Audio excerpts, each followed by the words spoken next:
Hello, everybody, and welcome back to another episode of At the Movies with William Fletcher. As per usual, I'm your host, William Fletcher, and I'm joined, as I am usually at this point, my usual comrade, my usual That's awful communistic, William. That's comrade is crazy. No, yes, I'm Mr. Harry Jobson. yeah. I've been, it goes without saying. I'm a doer. I hardly know her. But this week we are talking about Pain and Gain. But I do think we're probably gonna talk about just the career of Dwayne The Rock Johnson. I do. Just sort of in general. Yeah, I do. Yeah, I do think we will, because The Rock. Although, to be honest, I've never been a big hater of The Rock. When he was and this is obviously to tie into the wrestler. The Smashing Machine. Because he's trying to become a real actor, and I am. I'll talk about it a bit more then. But I really hate and I don't know if this is where you were going. I hate the idea that unless you do a dramatic role, you're not a real actor. Yes, that's not like the. Because this film, that's sort of what I said. Kind of awesome. Like it's ridiculous in the way that it's Michael Bay, right? But like Michael Bay makes Dude Bro, and not Dude Bro like Scorsese's Wolf of Wall Street film bro. Like Michael Bay makes like Nickelback equivalent movies where it's like Transformers, like Linkin Park, like fuck yeah. But this film, Mark Wahlberg is okay, regardless of the actor and how you think of what you think like of like the person, because Mark Wahlberg has a rocky history, but Marky Mark and the Funky Bunch, he's great in this film. I thought Anthony Mackie did a really good job. I think The Rock, and this is going to be talking a lot about The Rock.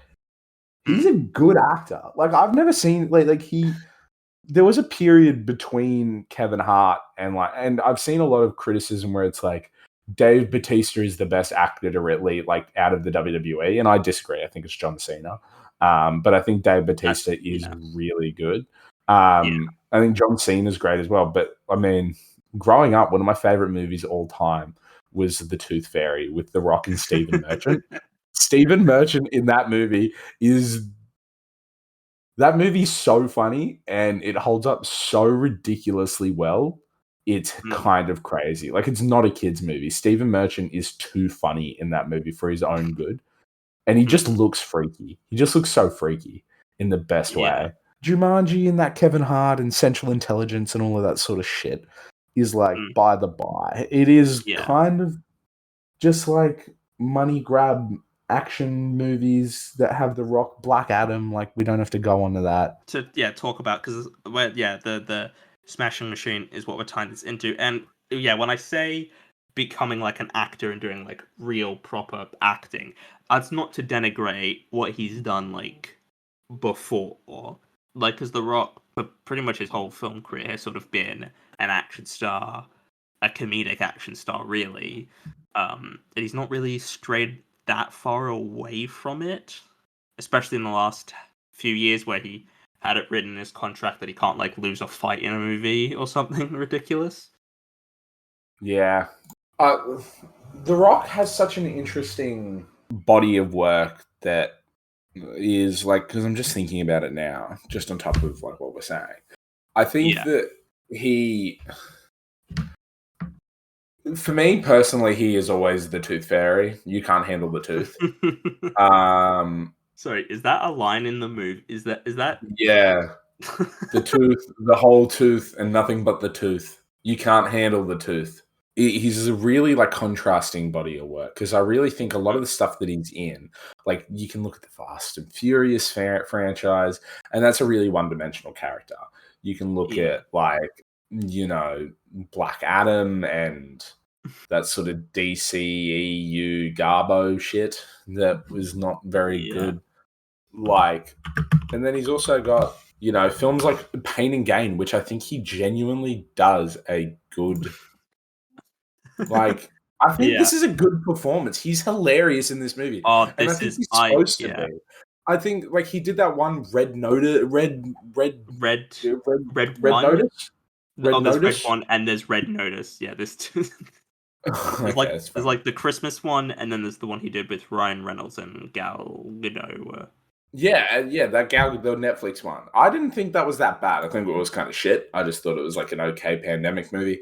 Maui and Moana, I think he does a really good job. But he's great in that. Yeah, I really don't think The Rock should be ever cast as a dramatic lead. I mean, we can go back to his first like main role in what was it? What The Mummy?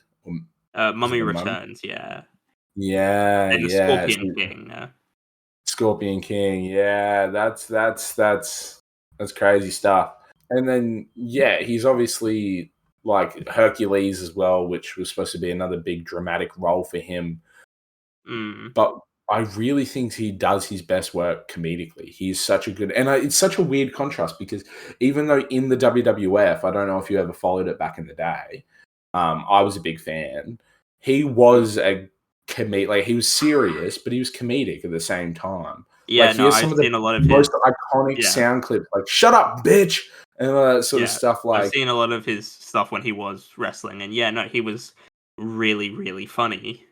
Yeah, he was more of that like archetype, like that villainous, funny, like what we call a heel archetype to Stone Cold and Goldberg and wrestlers like that, and eventually John Cena. But like, I do think that he at the moment he's the final boss in WWE. Some shit, I don't know, some fucking I don't know what they're doing with that now. But yeah, it's ridiculous. But he does his best work comedically. I want to see how he goes dramatically here is more of an emotional role and less of trying to be an action hero. Because when you look at his films, it's 99% action and then like Moana. I mean, Baywatch with Zac Efron, that film was okay. I actually thought that was relatively funny. But he'll always be compared to, at the moment, John Cena and Dave Bautista. Dave Bautista, who's done, I think, a lot of really great roles. Sort of broke out as Drax through James Gunn. He was quite good in Glass Onion. I thought he was a good character, but I also think like that was again sort of somewhat one-dimensional. But comedically, The Rock does his best work, and he is so funny in Pain and Gain, and he's supposed to be, right? Like he's clearly the weak link of the group in this film, and it's so funny because he's just the biggest. Like, he is so huge. Like, Mark Wahlberg is fucking jacked. And he just towers over him. And, like, even, to be honest, Anthony Mackie looks great in this film. Like, I didn't think he was like bodybuilder vibes, but that was... Yeah, no, I mean, to talk about this film a bit, I mean, it's about bodybuilders who become criminals. Well, already sort of like Anthony Mackie is the only one who doesn't really have a cross to bear, besides the fact that he's got a tiny penis, and you can tell that he's never comfortable with any of it. Really, and this is based on a true story. But there are a few things that before we get into actors' performances, if we're going to talk about Pain and Gain, from the moment jump, where it pretty much had a record scratch moment. I didn't even know the film was directed by Michael Bay. I immediately checked to make sure that it was directed by Michael Bay because I fucking knew it. He does this. He does like the whole it doesn't go like record scratch. You're probably wondering how I got here, but it's like the weird voiceovers of like, I never knew this life was for me. And it's just like, he's just the American Guy Ritchie in the way that like he he directs.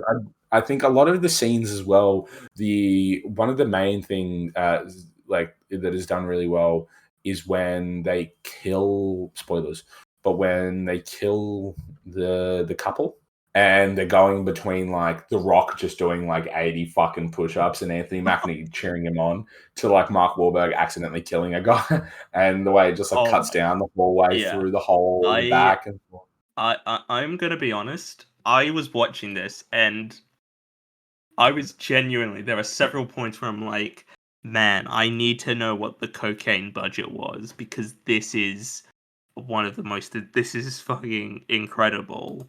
It's so cracked out, and The Rock does a lot of coke. Oh my god, But there's so many scenes where he's like freaking out and he just gets behind like a table and he does some coke because he's fucking he's and tweaking out. it's a true story, which is one of the more outrageous things. Yeah, I was not aware of that. I thought there's no way this just seems too insane to be. I was like, man, who financed this film? Like, who let them make this?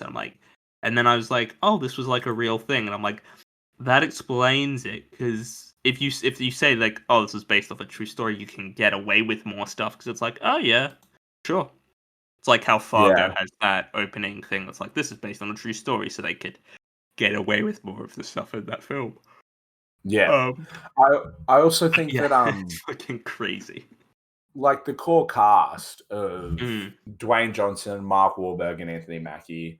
You then also get Tony Shalhoub and Ed Harris from the director, Truman Show. like from Truman Show. Yeah, he plays Mm. the creator, which like immediately one recognizable and two like kills it in any role. I think this role is such a Yeah. it's such a like I don't know. He's just like I just came back for one last job sort of thing. Like solves the mystery and then just goes back to like he then like switches to be the happy protagonist at the end of the film. I do also want to mention that they kind of like don't really call back to like Mark Wahlberg getting hit by the police car at the start of the film. Or am I wrong? Like they at the end of the film, or did I miss that? Did I just like clock Uh, out for that bit? no, at the end of the film, yeah, like the beginning of the film, he gets hit by the police car, and he does at the end as Yeah, well. ultimately, I do love The Rock's portrayal of Paul Doyle, like the character. So, and I keep saying it, he was genuinely a standout, and I know that I was paying the most attention to him. Such a funny character that, like, the Mm, idea that he's so obsessed with Jesus Christ is like, God is made. Why did you make me do this? And it's like, God is making me do this. And he's mm, also like keeps just doing cocaine when he should not be doing cocaine. Like mm. the entire sequence where they're doing the neighborhood watch. I also think that like, although even if based on true story or not, like ultimately Mark Wahlberg's character is a better man for the community. Bad person, but better man for the community than like Kershaw was. But the whole thing where it's like, if you touch her, I'm gonna fucking fuck you up. It's because he's just on so much coke that he can't like he can't regulate in his head that it's an acting thing. The fact that Mark Wahlberg is obsessed with Ken Jeong, so funny. I did not know Ken Jeong was in it, so I was very surprised when he turned up. But I like Ken Jeong, so I was happy to see him Oh, we turn love up. Ken Jeong. Yeah, Um, Chang from Re- Community. Rebel Wilson also very funny, I also did especially. not expect Rebel Wilson to be in this film. Honestly, I This is was the like, kind of film that she's in, though. Like she's in it films that you is. don't It's like expect her to this be sort of, in. yeah, like a comedy type. Sort of, she's in it for Yeah, like a couple scenes. No, she's like just a very a real like a supporting part. It's like, yeah, supporting role. But I do think at yeah, the end when she's testifying against them and she mm. calls the lady in the court a fucking slut, that is so like because it's such a she has a very obnoxious Australian accent. Like I'm gonna be. Is that her natural accent, or does she play it up for films? Like, is that actually how she talks? Because I think it is. I think it's just because she's usually the only Australian accent. So when you watch something like Pitch Perfect or Grimsby or like Pain and Gain, you Rebel Wilson or Bridesmaids or whatever, or yeah, like she, or is it What to Expect When You're Expecting? Which one of those is she in? Is she in both? I can't remember. I don't. I Um, know. I'm pretty sure she is in Bridesmaids. but yeah, like she stands out as having a very Australian accent because you don't really see a lot of women with like an aggressive Australian accent. You do, but Mm, at the same time, in the film Neighbours or Bad Neighbours or whatever the fuck it's called now in this country, I don't know. I hate when they do that, but like with Seth Rogen, Zac Efron, and Dave Franco, that's Bad Name. I think it was. Bad No, I think Neighbours. I think it's called Neighbours, but I think it was changed to Bad Neighbours in some countries because they have like the show Neighbours. Yeah, but either way, in Bad Neighbours, like her accent, not Rebel Wilson, but the Australian accent in that film, like cuts through. Isla Like, Fisher. no, it's not Isla Fisher. It's actually gonna do my head in. Hold up. She's such a recognizable actress too. Yeah, Rose Byrne. Oh, Rose Byrne. I don't know if I've ever seen her in something where she uses like her Australian accent. She does it in Neighbours. Yeah, it's incredibly like it's really obnoxious and it cuts through like really aggressively because it's the only Australian accent. It sort of Australian accents sound sort of more like when you hear them, they sort of with non-Australian, like when you hear like you see an Australian film, none of the like accents come across too much. You know, like they all sort of blend together. Whereas you hear an Australian accent or any accent really that's different from like every other character, it comes through and it's just more prominent and pronounced in the way that an Australian accent does with an Americans. Like she does sound very Australian in this. But either way, I think it cuts through so well, and it really helps with like that sort of obnoxious Miami theme throughout. And I think that a lot of the core cast do a really good job in this film, and the supporting cast as well. I think, and I've had a look at some of the reviews. I think it's got something like a 40. It's got like a 40 something on Rotten Tomatoes.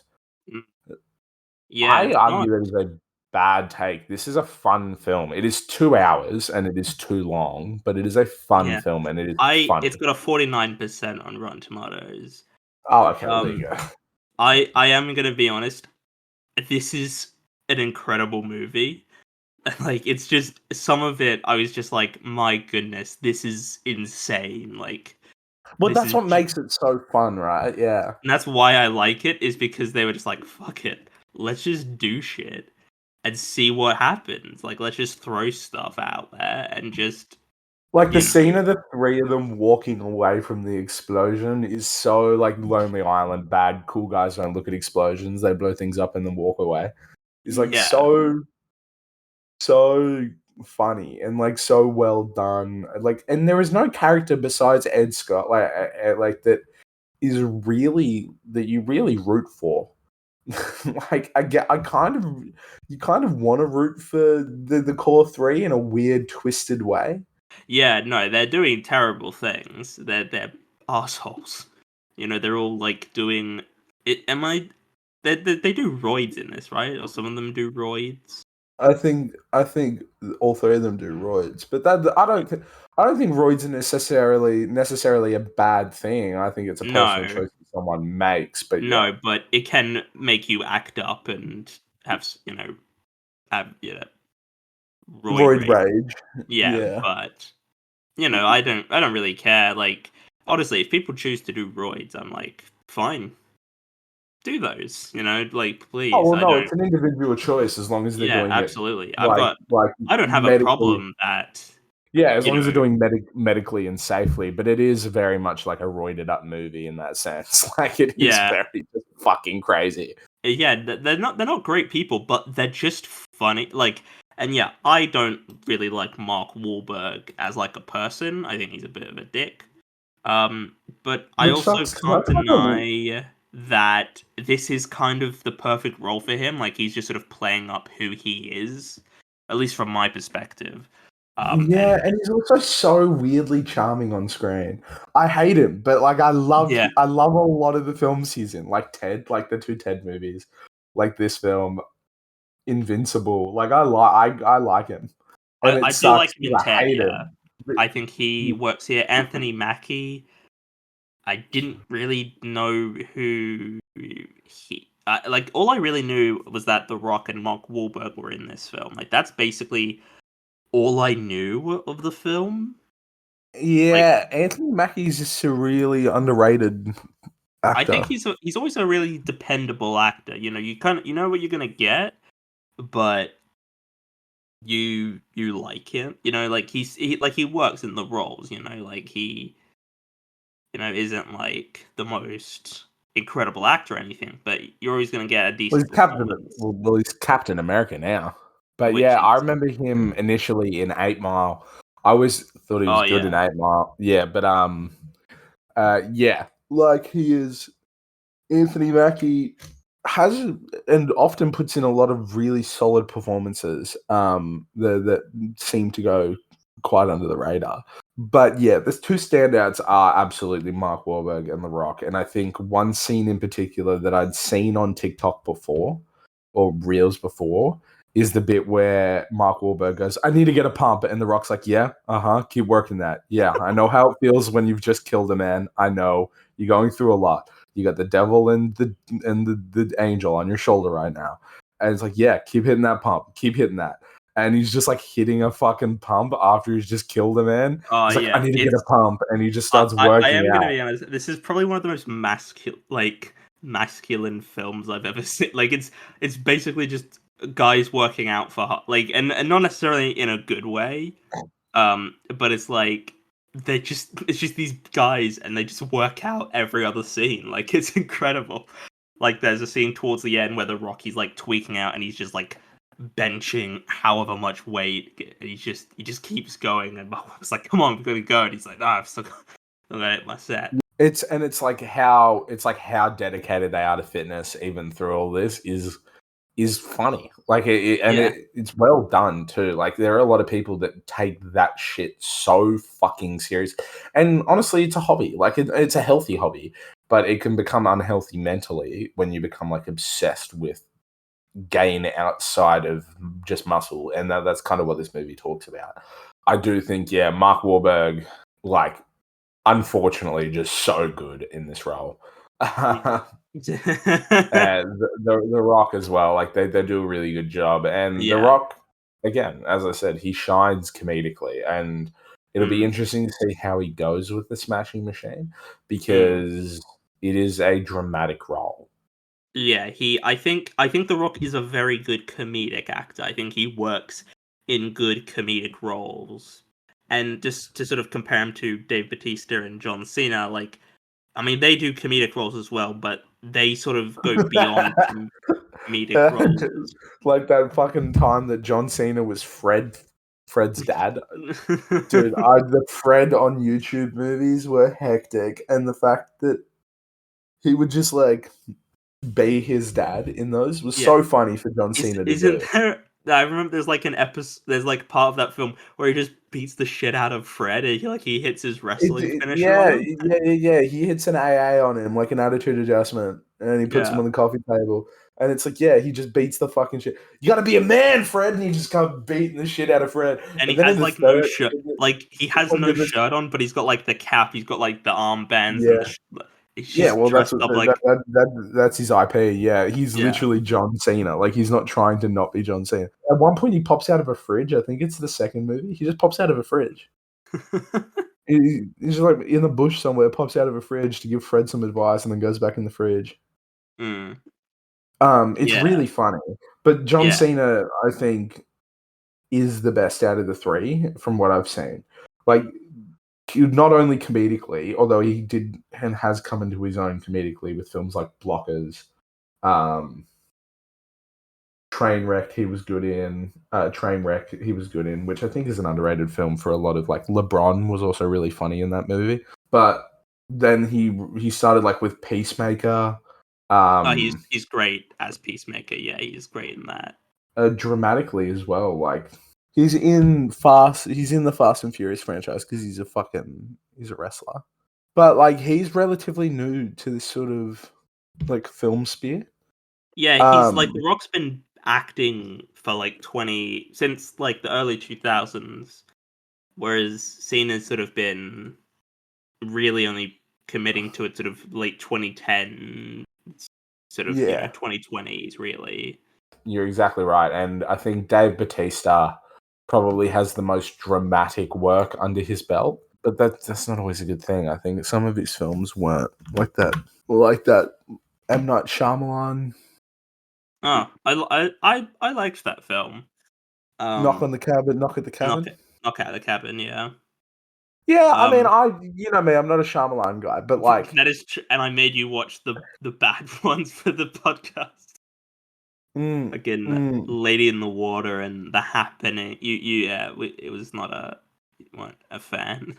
He's good in a lot. He's good at I mean, he's great in Guardians of the Galaxy. He's good in Dune. Wasn't liked he in him. the Naked Gun? Yeah, he was. There's like a bit where in the new Naked Gun, it's like this big rousing speech, and then Liam Neeson disappears for a second, and then Dave Bautista's just in there talking for a little bit, and then Liam Neeson comes in and is like, "Thanks for taking over." I really think he does a fine job, and I think they all do, and I think what The Rock is trying to do is admirable in a sense because lately, like he was the highest paid actor for a while. Yeah, which I is think crazy. a good few years he was. Yeah, around that 2018 time, he was the highest paid actor.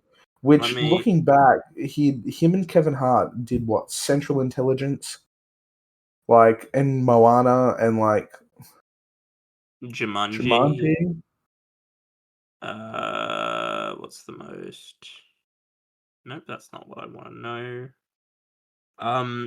So Dwayne Johnson was the highest paid actor in 2016.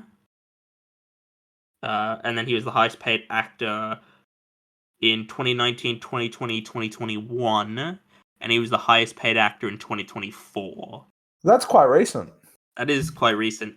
And just for comparison, he was paid $88 million last year. The second He's so rich. The second most paid actor that year was Nicole Kidman, and she only made $31 million. So what did he even do last year? I think he did Moana 2. And he did Red One, I think. I'm just looking here. In 2018, George Clooney was the highest paid actor in 2018, made $239 million. The next closest was Scarlett Johansson, who made $40.5 million. There is such thing as a gender pay gap. That is fucking ridiculous. There is no such thing as the gender pay gap. I'm just looking here. Every single year here, the most highest earning actor is a man. Also, it's split between men and women, but I think in every case here, the man, highest grossing man, made more money. It was a weird time in history when The Rock just dominated everything.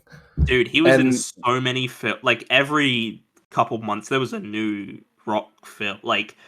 Just looking at 2013, he was in 5 films in 2013. 5 films in 20, and then he does he's in 3-4 films a year for every year since 2010 basically. He's in 4 films in 2010, he's in a film, then there's a couple years where he does 1 film, but then it's 5 films, 2 films, 4 films, 2 films, 4, 3, 4, 5. He's in so many films every year, and I think he is starting to lose his luster a bit. I think people don't care as much about The Rock anymore. Or at least I don't. People don't give a sugar honey iced tea about The Rock. If I see The Rock in something, it'll make me want to watch it less. Exactly. That's because I know that I'm just sort of getting The Rock, unless it's the Tooth Fairy, and I'm still waiting for a sequel. Actually, without Googling, I want you to have a quick guess. What is the percentage on Rotten Tomatoes for the Tooth Fairy, do you think? Have you seen the Tooth Fairy? No, you haven't. We spoke. No, I haven't seen the Tooth Fairy. You should watch it. It's funny. Okay. If I was to have a guess at the Rotten Tomatoes percentage, I'd probably say a 57%. It's a 17. It's 17%, which is hectic because it's so much better than a 17%. It is so funny. Without Julie Andrews, Stephen Merchant, The Rock, Ashley Judd. What are we talking about? It's a great film. I'm just looking. 17% with 113 reviews. Critics' consensus. Dwayne Johnson brings the full force of his charm and his appropriately pale chompers to the title role, but flat direction and a committee-written script rendered the Tooth Fairy unacceptably dull. Oh, well, yeah, that's because they're old people with no fun. Stephen Merchant's hilarious, and it's not dull, and it's funny, and it's it's like an hour 40 max. And that's what films should be. Like, and it's just like pure kind of there are bits that are kind of boring, but it is pretty funny. And the reason it's so good, because this is back when The Rock still had hair. Remember when The Rock had hair? he doesn't look right with hair though. I'm so used to him without hair. I miss pre-bald Rock, because he kind of also still looks like a human being. He looks big and beefy, but he looks like a human being. Oh my god! Like The photos that I've seen of The Rock in the last few years, he's fucking huge, and I'm like, man, you cannot keep this going forever. Like, you're nearly 50. You're not going to be able to stay the size and like live. Like, you are going to have to drop some of that weight, because otherwise you're going to die before you're 60. You know, but he seemingly has. Like, I've seen recent stuff of him at the Venice Film Festival, and he does look like he's still, in shape and everything, and he's still jacked. No, it is a big thing that he has, begun to lose quite a bit of mass. Yeah, which is like good, because like if he keeps trying to stay as big as he is, he's not gonna live. He's gonna live for like less time. Like, he's not gonna live for it. He'll die with. How old is he now? He'd be well into his 50s. He's 53. He's only 53. 53, yeah, but he's gonna have to start cutting back on being that big, and probably stop taking the roids that he's almost certainly taking, because there's no, like, at 50 something, like. Yeah, the issue is he really needs to book roles that aren't, things like the Smashing Machine or like live action Moana. Yeah, this is the thing. Him being that big was doable when he was like this big action star, because that's kind of what you want your big actions. Like, look at like Arnold Schwarzenegger is fucking huge. You know what I mean? Like, or was huge. Sylvester Stallone was massive. Like, that's what you sort of are looking for an action star. But he's getting to that age where he can't be that anymore, and he can't sustainably stay that big. It's like Dave Bautista. Like, if you look at Dave Bautista, he's, Dave Bautista's slimmed down, but he's also still jacked and in very good shape. He just looks so much thinner now, because I'm so used to him being like this big guy, he's just got a lot of mass on him. Now he's just like, and we really could have also covered, as good as Pain and Gain is, and we are sort of talking about The Rock. The Smashing Machine is about the UFC fighter. We could have talked about Here Comes the Boom. Here Comes the Boom with Kevin James. Great film, honestly, kind of sick, kind of good movie, in like such a weird like way that Joe Rogan is in it. I think it's like one of those Adam Sandler directed, like not directed but produced by like Happy Madison, yeah, production company, yeah. Happy Madison, yeah. Yeah, it's because it's also got Salma Hayek and like, yeah. So. As the wife, because Adam Sandler always has the hottest wife in every film he's in. Like, every wife he has, or like female relationship is just a super attractive woman, because it's Adam Sandler making these movies, and he'll cast who he wants in these roles. He almost doesn't look like he doesn't look like The Rock in the things of the Smashing Machine I've seen. You can see it a little bit in the face, but he does look a lot like Mark Kerr, who is the character in the fighter that he's portraying. Yeah.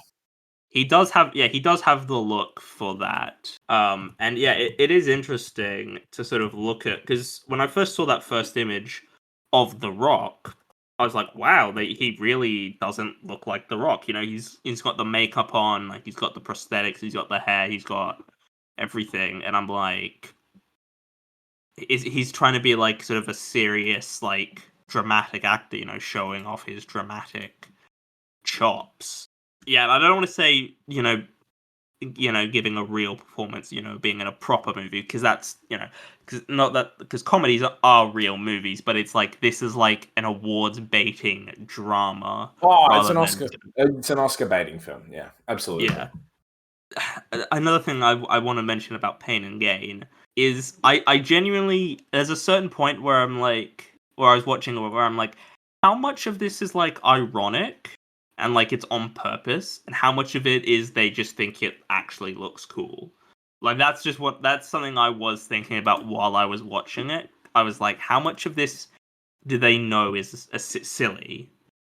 Because I couldn't, because some of it I was like genuinely like, I could fully believe this was done on purpose. Like, they were purposely making, like, being funny, being satirical with what they were doing. Not satirical, but they weren't being like, they knew what they were doing, and that was all a joke. Yeah, and I they're can being also deliberate. yeah, and I can also fully believe that they just think it's cool. And I'll be honest, there are some but bits that like do just look fucking kind of cool. Like the bit where the three of them are walking away from the explosion, as dumb as that is in a way that it's like it's so camp.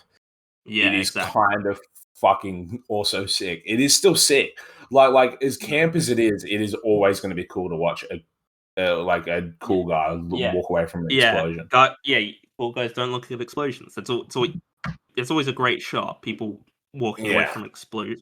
Also, I'm just looking at reviews here, and I just completely forgot. There's like a whole thing about breast milk at one point. Like, Anthony Mackie's trying to give The Rock breast milk, and The Rock's He like, drinks "The fuck breast you do?" milk.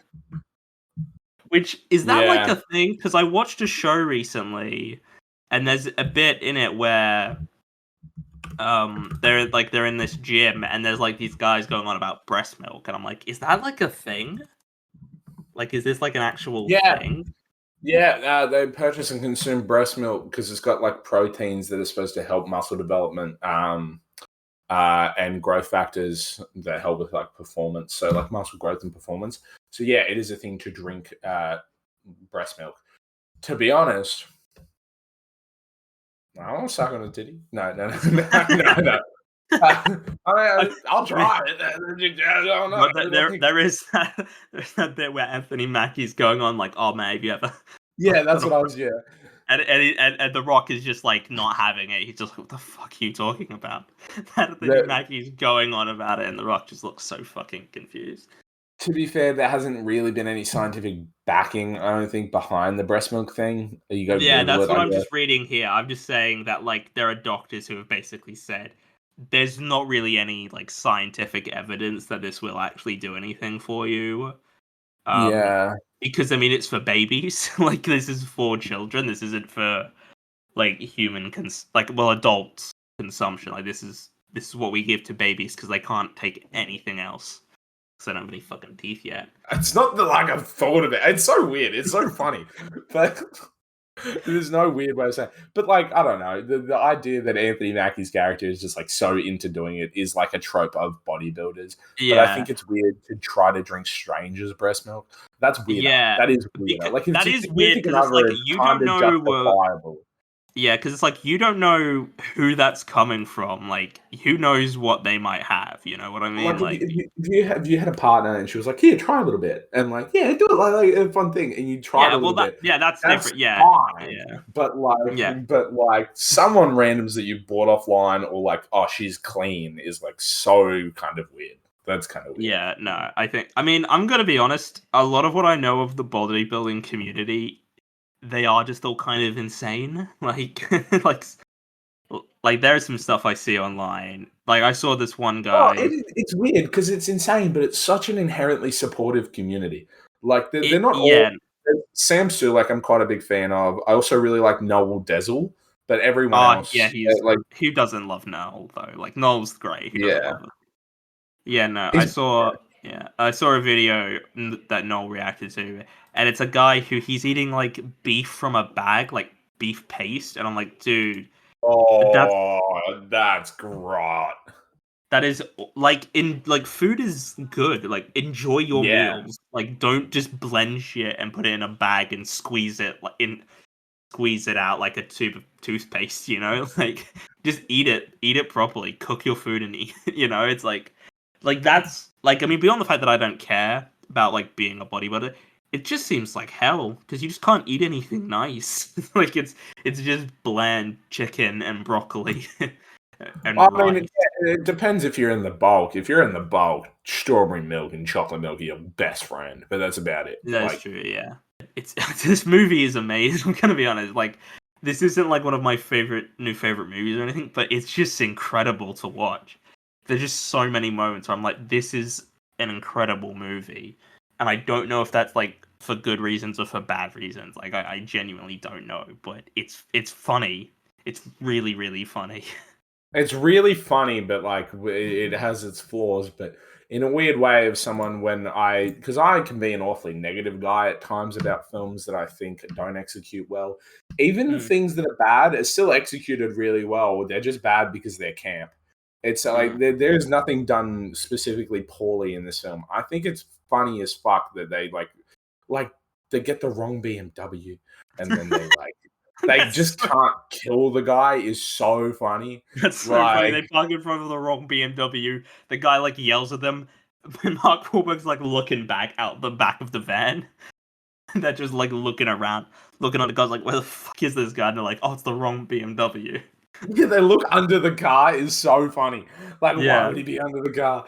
But it's that's man. great when there's like just there's just I love that in comedies and stuff where there's just stupid jokes where people just like they're like, oh fuck, we gotta look for something, and they just open like everything. They open like a jar of biscuits and like, hello.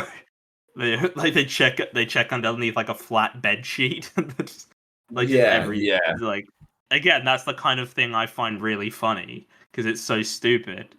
Oh, it's done so derpy. You're so right. It's just so like it's the little things that are. I think you've seen Step Brothers, right? I have seen Step Brothers, yeah. The best joke in that entire film flies completely under the radar. A lot of people don't catch it on the first watch. And if you do, it's become a cult classic line in the film. And it's not one of the main ones. It's when they're at the dinner and then like he asks if bonita fish are big. And he's like, well, they're a trophy fish, so... And then he goes, let's not blame Dale for ruining the story and possibly the evening. And the possibly the evening bit is my favorite joke in any movie ever. The way that Adam Scott delivers that line is so funny. He says like, and possibly the evening. And he just sort of says it under his breath almost. That's like a really good example of really subtle comedy where it's like you won't catch it the first or second time. It's things like, where did this person go? And they open a jar of pickles, or like, they look in the bread bin, or they like check under the fucking car. Even when they're killing him, they're trying to kill him. It's like they're trying to kill the main character. They just do it so poorly. Like he puts the seatbelt on. He puts the fucking seatbelt on him before they crash him, so he's completely fine. So funny. The idea of just he had an airbag, and so they light the car on fire, and he just gets out of the car, and then they run him over, and they just miss, and then he just parks on his head. Yeah, it's such a stupid movie, but it's so good because it's so like. Again, it's just I like dumb shit like this where people just are stupid and just fuck up. Like that's where the humor comes from. Is just people being bad at things. Like, and that's why it's funny. Yeah, and I think obviously that's a lot of the point, but I think that some of the stuff, I think there are some moments that like do look cool. It is sort of dumb in the sense that some of the dialogue is like not real, but I think a lot of that the actors do like a really good job with what they're given, especially Anthony Mackie, like comedically with bits like the fact that his dick doesn't work, or like the breast. And he goes to and he's at the doctor's, and the doctor's like, "Oh mate, don't worry, I'll get that all sorted for you. You're gonna be what he gives like he has a nickname for his dick, and he's like, don't worry, I'll have Ernesto or whatever back up and running in no time." And then Rebel Wilson said something like, I had a vagina for my name. Her name was like fucking, and it was someone like, some just like woman's name. Something like Caitlin was on. This is fucking weird. But a good film, like a relatively good film. Better than I think what Rotten Tomatoes giving it. Out of 10, I think for what it is, yeah. Like out of 10, it's like a 7. I think it's kind of funny. It's really funny. It's nothing special though. Like, no. But it's a good. It's a bit long. I feel like it drags quite a bit towards the end. It's like 2 hours 14 minutes, which is a bit long. I will. It really would work as like an hour 30, an hour 40. Yeah. Hour 40. Yeah, I could go with over 2 hours is a bit much. I found the whole sequence of like them figuring it out, like them eventually catching them, took a bit too long. Oh. Yeah, no, it definitely, some scenes definitely take a bit longer than they should. But I'm gonna be honest, I was never massively bored by it. Like, it's just batshit enough for me to be like, yeah, I can keep watching this because it's really funny. But I also give it a 7. I think that it's just, this is the kind of movie that you can watch with friends and have a good time with. Like, it's not a great piece of cinema, but you're gonna have a good time when you watch this with people, you know? Like, fun will be had. And I think that's fine. I'm happy with that sometimes. Yeah, no, that's all we need, really. And yeah. I mean, yeah, we're tying this into the Smashing Machine. I've seen one of the trailers for it. It looks alright. I'm interested to see what The Rock does with this. You know, being more of a dramatic actor. I just need to know what that is like and how he does it, because I've never really seen him do that kind of acting before. So I'm interested to see how it goes. And early reviews are very good. Like, people have seen it, have said it's very good. He's very good in it. So I am interested to see it, just because it's The Rock. I always like when you see actors doing something new, like when Adam Sandler does like a dramatic performance. I'm like, well, I have to see that, because I want to see what Adam Sandler does with a non-comedy role. Have you seen the trailers for the Smashing Machine, or? No, I've just seen like images and that sort of thing of like his sort of costume design. I'm sort of trying to watch less trailers, to be honest. I generally speaking, I don't watch trailers for things, because I don't really. I'm like, if that's a movie I like, I'm gonna see anyway. I don't really need to see it, because it's like, yeah, I don't really need to see a trailer for. I don't even know what movies are coming out. New Angry Birds. My mind is, but it'd be like, you know. No, but it'd be like, well, I don't really need to see a trailer for the next, like, Spider-Man film, for the next Spider-Man. Avatar, or the next. You know, there's films where it's like, I'm going to see that, so I don't need to see the trailers for it, because I know I'm going to. But anyway, yeah, we'll talk about the Smashing Machine in the Review of the Year episode, which will be end of this year, beginning of next year. And this is episode 199. Next week is going to be episode 200. This is and it's gonna be a big one. Harry will be on for that one, so Harry, you'll be joining me for next week. Yes, I should do. And I mean, if it doesn't come out next week, we will just delay it until we can release it. Like, if we can't get it recorded, if we can't get it recorded for next week, we're gonna just hold off until we can record it, because I've got other stuff planned. But if I put those episodes up, those will be episode 200, and I'd rather do something special for that. So that's what we're going to be doing. We're going to be covering a film, as we always do, but it's going to be a real classic of cinema, big milestone film, just in film history, really. And it'll be for a big milestone of the podcast, so it fits. But that'll be next week. And while you're waiting for that, go back and listen to the other 198 rather, because you've just listened to this one. 198 other episodes of this podcast. There's 198 others. You'll find something you like. If you can't, I don't know what that says about your film taste, because that's craziness. You can't find at least one episode that interests you. So episode 200 next week. Thank you, Harry, for joining me for this week's episode. Oh, and thank you for having me, of course. And we'll see you for next week's episode, Harry, where we get to 200 episodes. So thank you all for listening to this week's episode. I hope you've enjoyed, and I'll see you all in the next one. Goodbye. Goodbye.